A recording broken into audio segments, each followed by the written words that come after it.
Puji Tuhan, Bapak, Ibu, Saudara-saudari, Shalom. Kita bersyukur kepada Tuhan kalau saat ini kita boleh sekali lagi diberi kesempatan untuk kita sama-sama beribadah dalam ibadah pemahaman Alkitab. Sebab itu, mari saya ajak untuk kita satukan hati kita di dalam doa untuk kita akan memulai ibadah pemahaman Alkitab kita saat ini.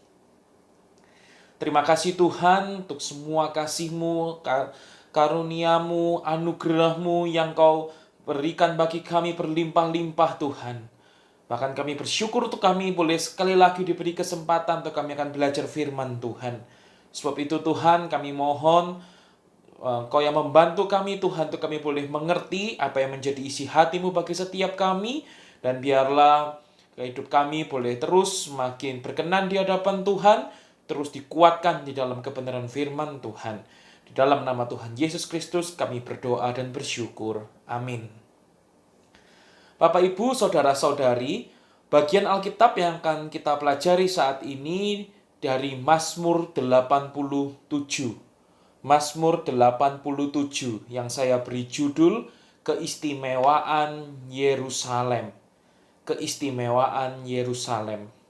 Nah, saya ajak untuk kita mengambil Alkitab kita dan kita bisa mengikuti ibadah PA kali ini dengan ada Alkitab di depan kita sehingga setiap pembahasan bisa kita cocokkan dengan Alkitab yang di depan kita. Mari kita buka Alkitab kita sama-sama dan saya akan membacakannya bagi setiap kita dalam bahasa Indonesia masa kini. Mazmur 87. Pujian bagi Yerusalem. Mazmur kaum Korah, sebuah nyanyian. Tuhan mendirikan kotanya di atas bukitnya yang suci.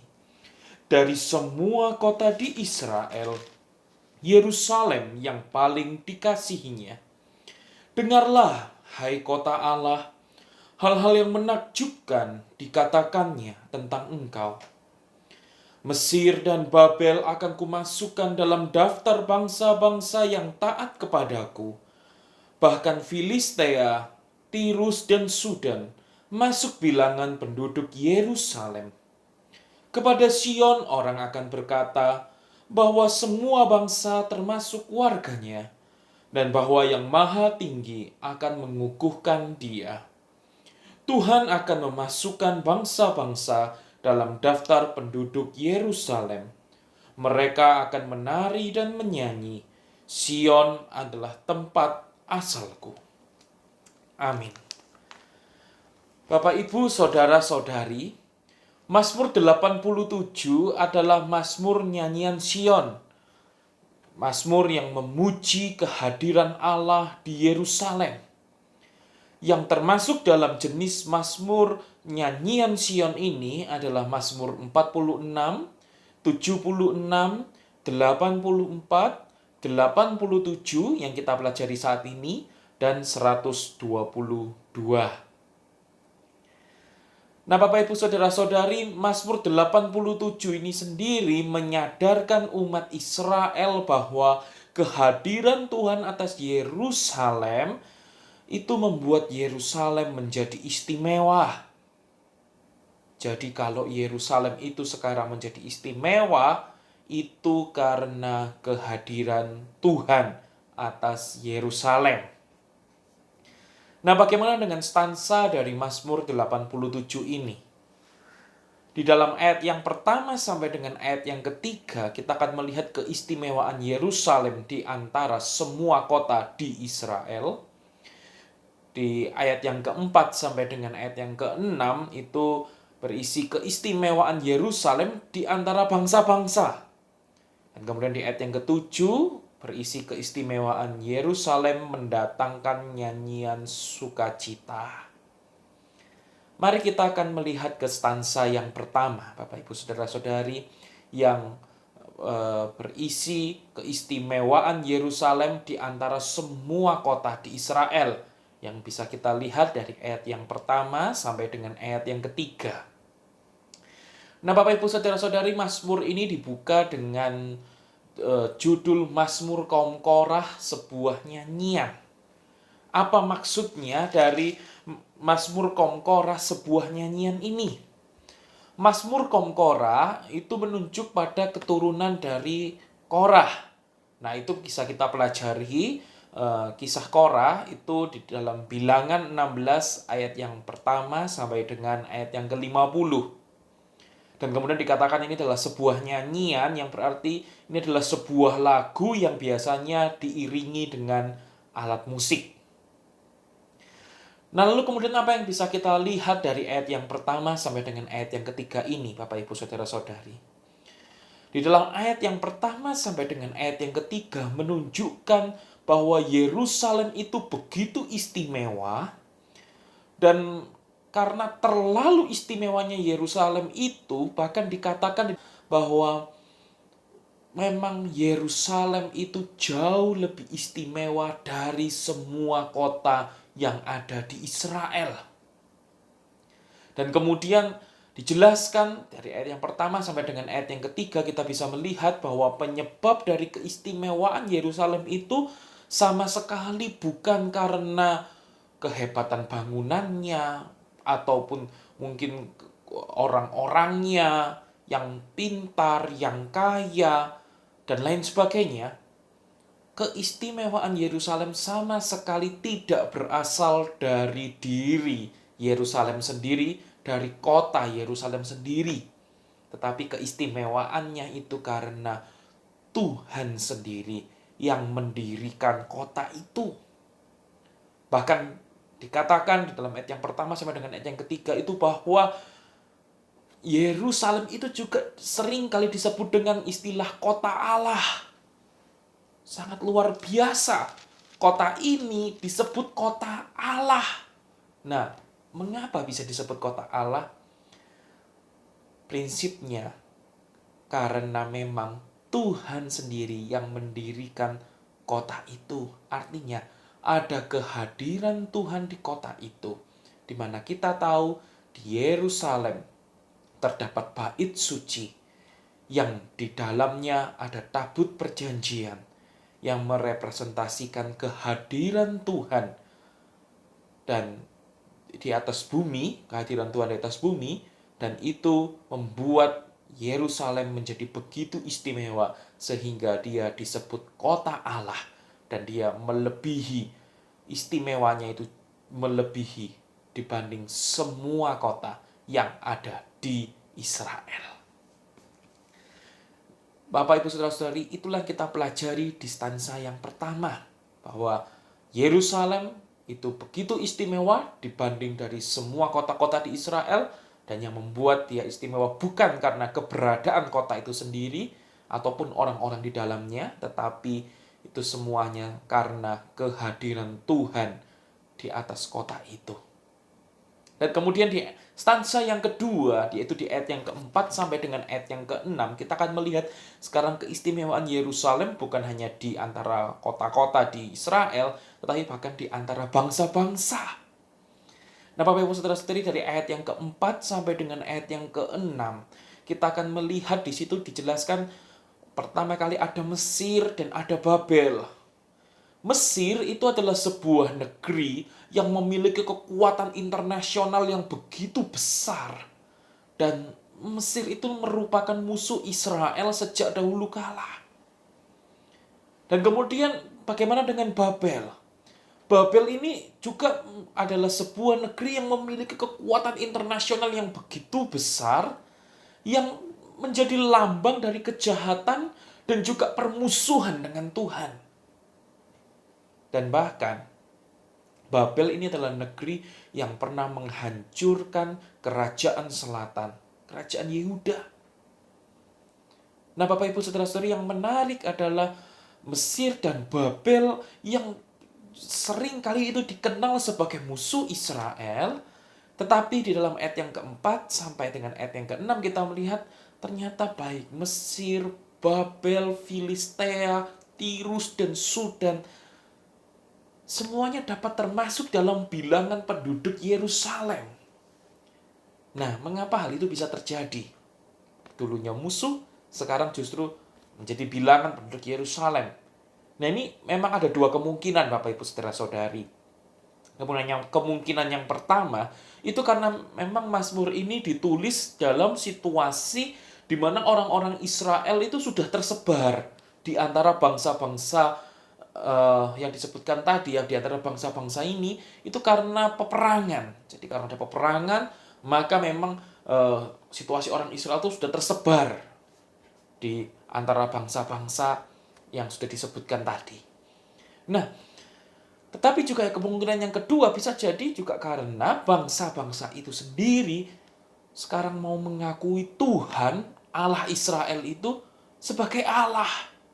Mereka mau hidup taat kepada Allah. Mereka mau ikut kepada Tuhan Allah Israel, mengakui Tuhan sebagai Allah Israel itu sebagai Allah mereka, dan mau taat, hidup taat kepada Allah. Nah, Bapak Ibu Saudara-saudari, tetapi bukan hanya 5 bangsa itu saja yang disebut. Ya, bukan hanya Mesir, Babel, Filistea, Tirus, dan Sudan saja yang disebut. Tetapi juga bahkan dikatakan selanjutnya bahwa semua bangsa itu akan termasuk dalam warga Sion atau warga Yerusalem. Nah, pertanyaannya bagaimana mungkin hal itu terjadi?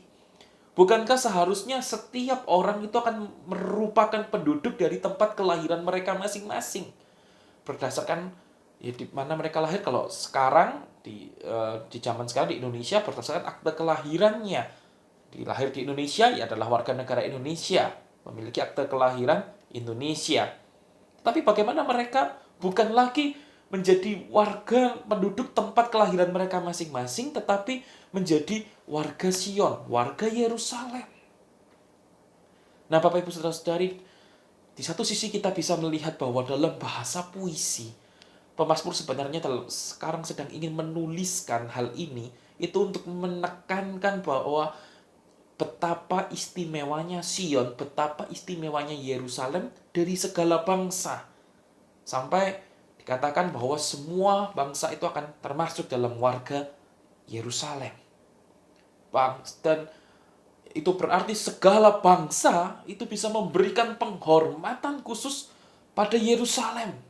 Karena segala bangsa mengerti bahwa di Yerusalem itu ada bait suci, di mana Tuhan yang maha tinggi itu menyatakan kehadirannya di sana, dan mereka sadar bahwa mereka adalah ciptaan, sang pencipta itu merepresentasikan kehadirannya di Yerusalem.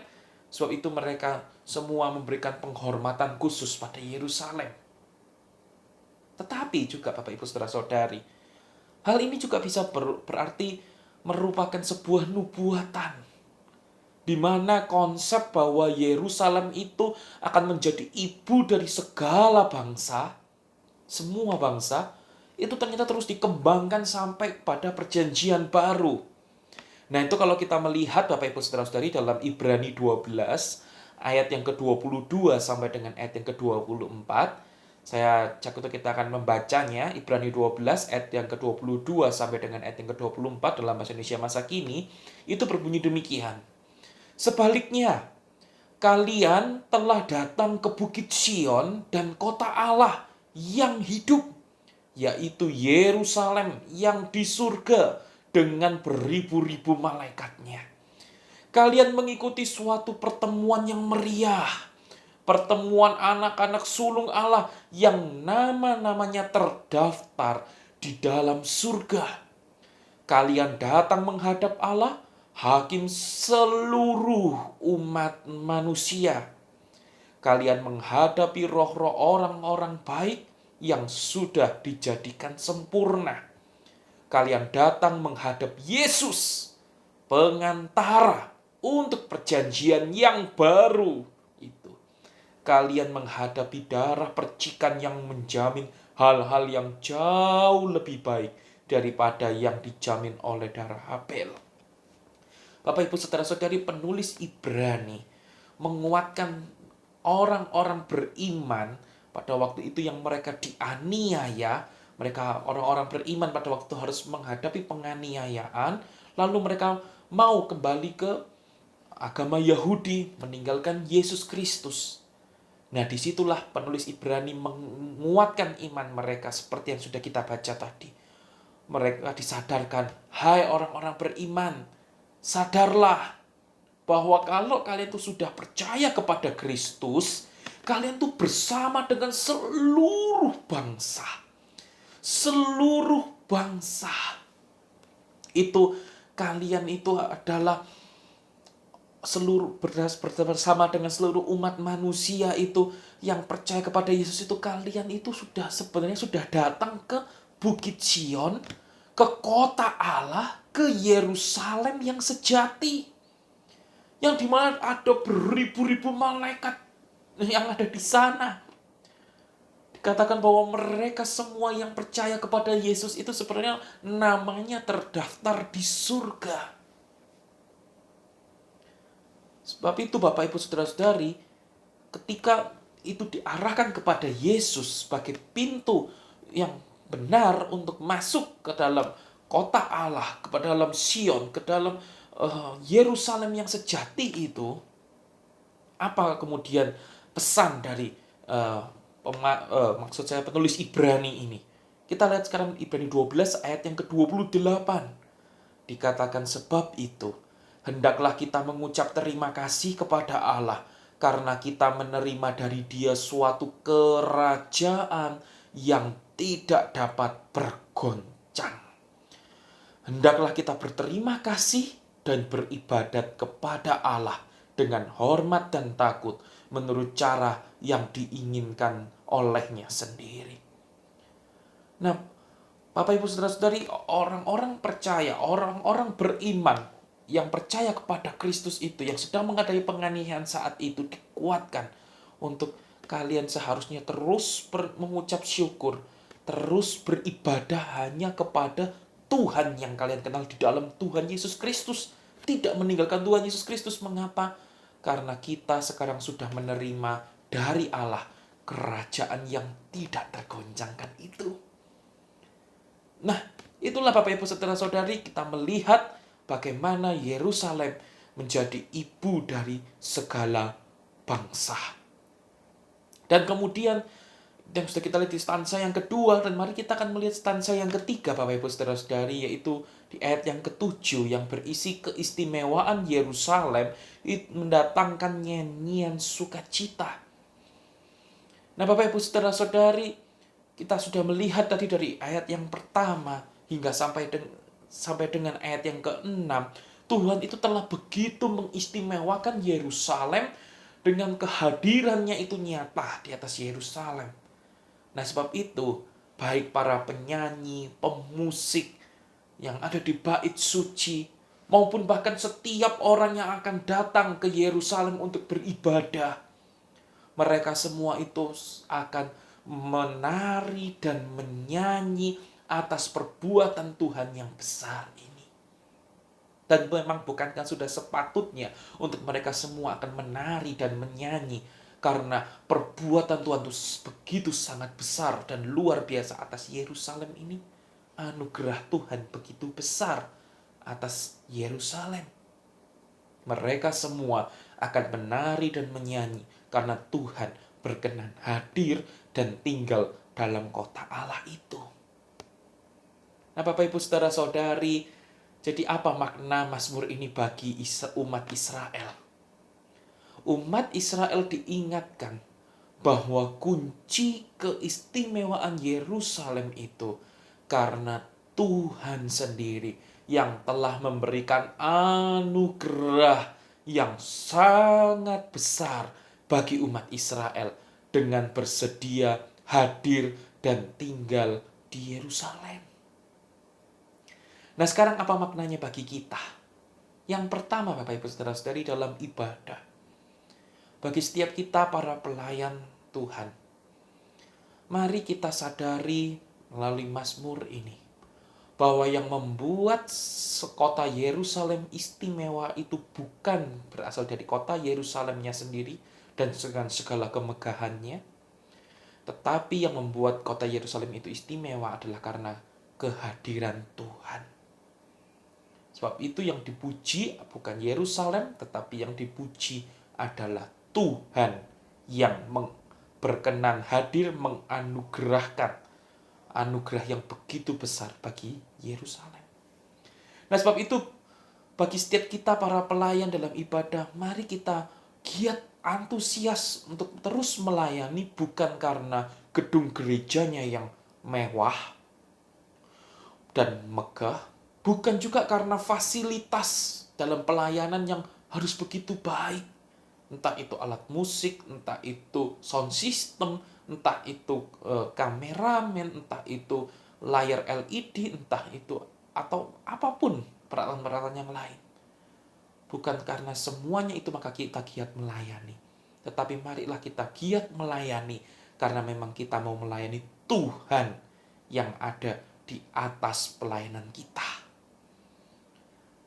Dan kalaupun Tuhan berkenan dan izinkan untuk kita bisa mengupgrade peralatan-peralatan fasilitas dalam pelayanan, entah berupa alat musik, entah berupa sound system, entah berupa kamera ataupun lain sebagainya. Mari kita gunakan secara bertanggung jawab semuanya itu untuk kita persembahkan bagi kemuliaan Tuhan saja, untuk memuji dan memuliakan Tuhan. Dan juga bagi setiap jemaat dalam ibadah. Mari kita juga mau beribadah, giat beribadah sekalipun secara online. Bukan lagi-lagi karena mungkin nama gerejanya harus yang tenar. Mungkin gedungnya harus yang mewah. Mungkin kursinya yang sofa, empuk, AC-nya begitu dingin, dan lain sebagainya. Atau bahkan mungkin di tengah masa online ini kita berharap ada tampilan-tampilan entertain yang begitu menarik dalam ibadah. Kemasan ibadah yang begitu menarik, baru kita giat dan antusias beribadah.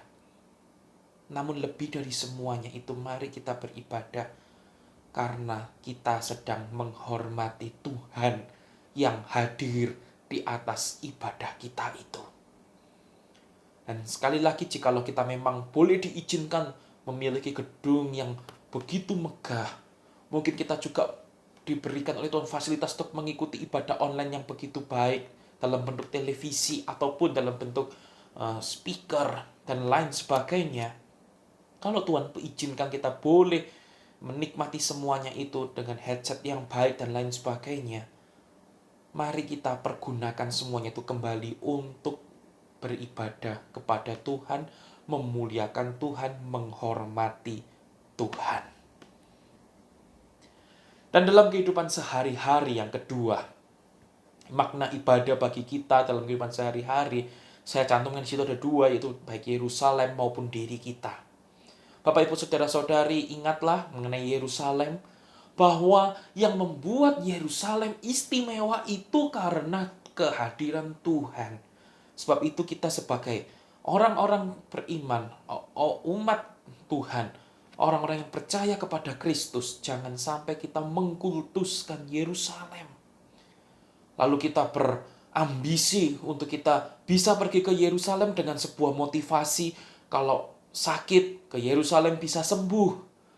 Kalau mungkin sekarang dalam keadaan kondisi keuangan yang mungkin kurang atau jabatan yang tidak terlalu tinggi, kita berharap dengan kita pergi ke sana, ke Yerusalem, kita bisa naik jabatan dan lalu punya pendapatan yang lebih banyak lagi. Bapak Ibu Saudara-saudari, atau bahkan mungkin kita mengharapkan doa-doa kita terkabul ketika kita berdoa di Yerusalem, atau mungkin kita bisa mendapatkan banyak mujizat-mujizat, tanda-tanda ajaib dari Tuhan ketika kita ke Yerusalem.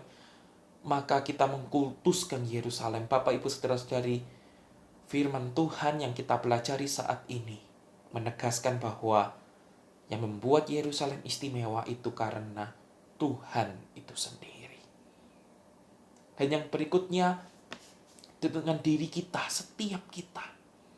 Bapak Ibu Saudara-saudari, sekali lagi mari kita ingat bahwa yang membuat kalaupun diri kita itu istimewa, itu sama sekali bukan karena kehebatan kita, gelar kita, kepandaian kita, kelihayan kita, keuangan kita, jabatan kita, koneksi kita, kesukuan kita, dan lain sebagainya. Tetapi sekali lagi, kita manusia berdosa. Seperti lagi penulis Ibrani katakan, kalau kita boleh menjadi istimewa itu karena ada Tuhan Yesus yang mau menebus kita, mengampuni dosa-dosa kita, mengangkat kita menjadi anak-anak Allah. Dan Roh Kudus mau berdiam di dalam kita, tinggal di dalam kita. Dia mau menyertai kita selama-lamanya. Sebab itu, di tengah masa pandemi yang harus kita hadapi ini, pergumulan yang begitu berat, mari kita jangan terus mengandalkan, wah kita harus ke Yerusalem untuk kita bisa mendapatkan mujizat, kesembuhan dari sakit penyakit, pertolongan Tuhan. Lalu kita mengkultuskan Yerusalem, ataupun kita mengandalkan kekuatan diri kita sendiri, kepandaian kita. Kalaupun kita mau melihat pada kekuatan kita, kita sadari bahwa semuanya itu adalah anugerah Tuhan, sama sekali bukan karena kita. Sebab itu di tengah masa pandemi ini sekali lagi, berharaplah hanya kepada Tuhan. Kalau vaksin boleh ditemukan, itu semua bukan karena kepandaian manusia, tetapi karena Tuhan. Kalaupun kita membutuhkan pertolongan, itu bukan karena kita harus ke Yerusalem, juga itu bukan sama sekali karena kepandaian dan kehebatan kita, tetapi sekali lagi itu semua hanya karena Tuhan dan anugerahnya yang berlimpah-limpah bagi setiap kita. Sebab itu, mari kita terus mengandalkan Tuhan, memuji Tuhan, memuliakan Tuhan, menghormati Tuhan, menjadikan Tuhan segala-galanya dalam hidup kita. Amin. Mari kita berdoa. Terima kasih Tuhan bahwa kami sekali lagi diingatkan melalui bagian Alkitab yang kami pelajari saat ini.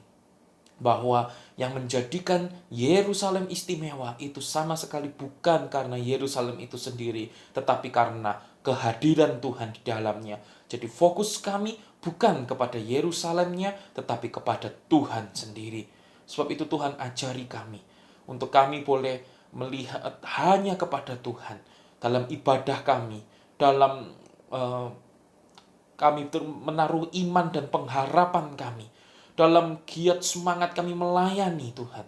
Itu semua sama sekali bukan karena hal-hal yang nampak, entah karena mengkultuskan Yerusalem, entah karena gedung gereja dan fasilitasnya yang mewah, bukan juga karena kehebatan, kepandaian diri kami sendiri Tuhan. Sama sekali bukan itu semua. Tetapi mari Tuhan sadarkan kami untuk bahwa menyadari semuanya itu hanya karena fokusnya pada Tuhan, kuncinya itu adalah karena Tuhan, semua itu hanya karena anugerah Tuhan.